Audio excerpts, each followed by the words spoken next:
ఎక్కడ ఆనందపడుతున్నారు కేసీఆర్ గారు? పాపం ప్రతిరోజు ప్రజల గురించే ఇది చేస్తున్నారు. కేంద్రంలో కూడా అసలుకు పరిపాలన రాజకీయంగా మార్పులు రావాలి అన్న ఉద్దేశంతో తృతీయ ఫ్రంట్ తీసుకోవాలి, కేంద్ర రాజకీయాలనే మార్చేయాలి, తెలంగాణను మరింత బంగారు కాదు కదా అసలుకి వజ్ర వైడూర్యాలున్న తెలంగాణగా మార్చాలని ప్రయత్నిస్తుంటే ఆయన ఎక్కడ ఆయన కంటి మీద కునుకు లేకుండా కృషి చేస్తుంటే మీరు ఆనందం పొందుతున్నారంట. అవునండి. దళితుని ముఖ్యమంత్రిని చేస్తాన్న కేసీఆర్, మాట తప్పితే తల నరుక్కుంటున్న కేసీఆర్.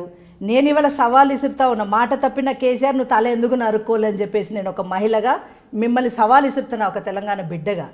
మీ తల ఎందుకు నరుక్కోలే? మాట తప్పితే తల నరుక్కుంటున్నావు, దళితుని ముఖ్యమంత్రిని చేస్తాన్నావు, నేను ఎప్పుడన్నా అంటున్నావు అంటే నీవు సోయి తప్పి మాట్లాడుతున్నావేమో, కానీ ప్రజలు మాత్రం గమనిస్తూ ఉన్నారు. ఇక్కడ తెలంగాణ ప్రజలు గమనిస్తూ ఉన్నారు.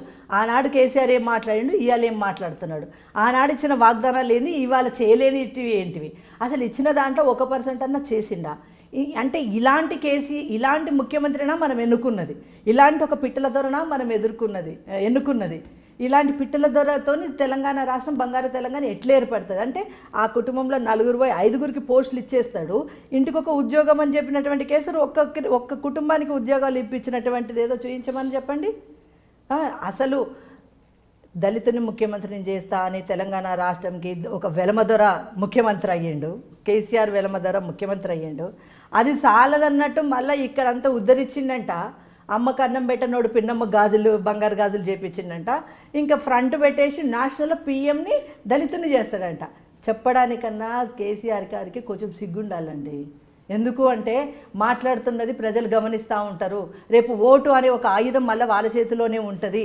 ఇవాళ ఏదో నేను గెలిచి గద్దెనెక్కి కూర్చున్నా, రేపు మళ్ళీ పోయి ఏదో పిట్టకథలు చెప్తే ప్రజలు నమ్ముతారు. తెలంగాణ ప్రజలు అమాయకులు అనుకుంటున్నారు.